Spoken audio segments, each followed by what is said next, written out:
أعوذ بالله من الشيطان الرجيم بسم الله الرحمن الرحيم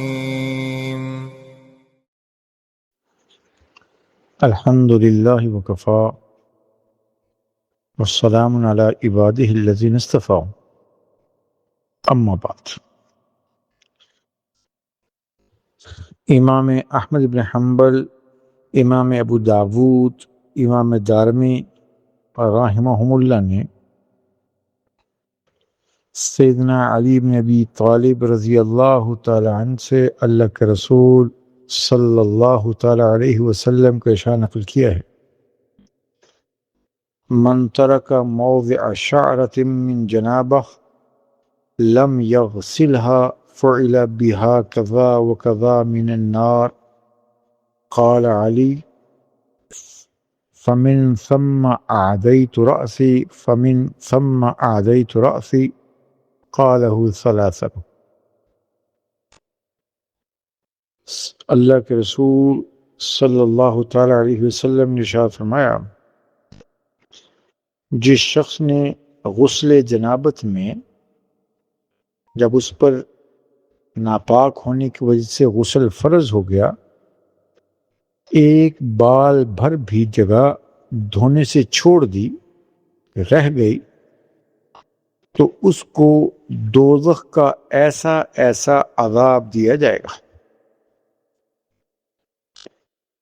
حدیث کے راوی جناب علی رضی اللہ تعالی عنہ کہتے ہیں کہ حضور علیہ السلام کی اس ارشاد ہی کی وجہ سے میں اپنے سر کے بالوں کا دشمن بن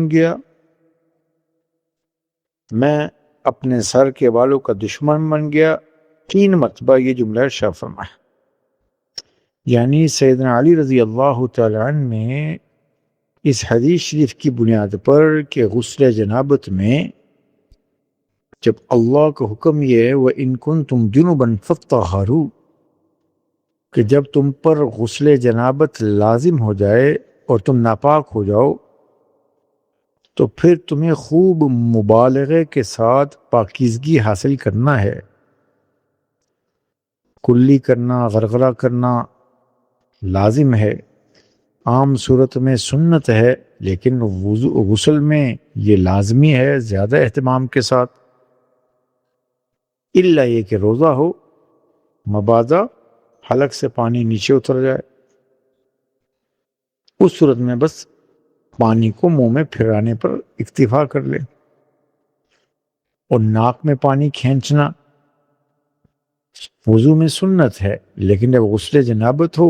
تو قرآن کا فیصلہ ہے فطہروا، مبالغے سے پاکیزگی حاصل کرو، تو تھوڑی سی اس میں اہتمام زیادہ کر لے، ناک کی کچی ہڈی تک پانی پہنچے۔ اور تیسری صورت کہ پورے جسم پر پانی ایک مرتبہ اس طرح بہا دیا جائے کہ کوئی بال برابر جگہ بھی خشک نہ رہے، ہر بال برابر جگہ بھی خشک نہ رہے۔ چنانچہ سیدنا علی رضی اللہ تعالی عنہ نے اللہ کے رسول کا ارشاد نقل کیا کہ کوئی جان بوجھ کر چھوڑ دے، انجانے میں چھوٹ گیا، رہ گیا، تو اللہ غفور رحیم ہے، کیونکہ ارادہ یہ تھا کہ پورا حکم کروں۔ تو جان بوجھ کر اگر کسی نے غسل جنابت میں بال برابر جگہ بھی چھوڑ دی تو جہنم کے عذاب کی وعید دی گئی۔ اور سیدنا علی رضی اللہ تعالی عنہ کو اس کا اس قدر استحضار ہے، کہتے ہیں کہ اس حدیث کی وجہ سے مجھے اپنے سر کے بالوں کی دشمنی مجھے بن گئی، میں اپنے سر کے بالوں کا دشمن بن گیا، معمول بنا لیا کہ جب ذرا بال بڑھے میں ان کا صفایا کر دوں۔ تو سیدنا علی رضی اللہ تعالیٰ عنہ کے عمل سے یہ معلوم ہوتا ہے کہ حضرت علی رضی اللہ تعالیٰ عنہ اکثر سر کے بال منڈایا کرتے تھے، صاف کرا لیا کرتے تھے۔ اور چونکہ حضرت خلیفہ راشد ہیں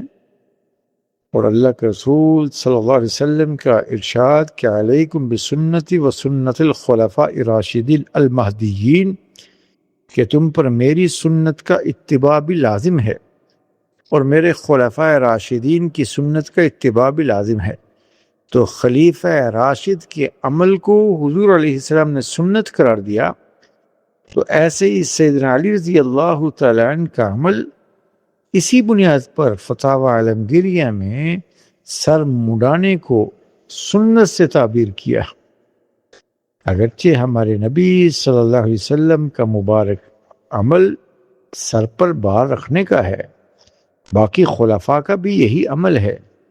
لیکن سیدنا علی رضی اللہ تعالیٰ عنہ ہمیشہ سر کے بال منڈایا کرتے تھے۔ اور اسی بات کی ترغیب سیدنا ابو ہریرہ رضی اللہ تعالیٰ عنہ کی روایت میں بھی ہے، جس کو امام ابو داود اور امام ترمذی نے نقل کیا ہے کہ حضور علیہ السلام نے ارشاد فرمایا کہ تحت کل شعرۃ جنابہ فاغسلوا الشعر وانقوا البشرہ، کہ ہر بال کے نیچے، جسم کے ہر بال کے نیچے جنابت کا اثر ہوتا، اس لیے جب غسل جنابت کرو تو بالوں کو اچھی طرح دھو، تاکہ جسم کا وہ حصہ جو عام حالت میں بالوں کے زیر اثر رہتا ہے اور چھپا رہتا ہے وہ پاک صاف ہو جائے، اور جلد کا جو حصہ ظاہر ہے جس پر بال نہیں ہیں اس کی بھی اچھی طرح صفائی دھلائی اور اس سے بھی نظافت حاصل ہو جائے۔ تو لہٰذا غسل جنابت میں شریعت کی تعلیم یہ ہے کہ بالاستیاب اہتمام سے پورے جسم پر پانی بہایا جائے، اس طرز پر کہ کوئی بال برابر جگہ بھی خشک نہ رہے۔ اللہ ہم سب سے راضی ہو، دین سیکھ کر عمل کرنے کی توفیق عنایت فرمائے۔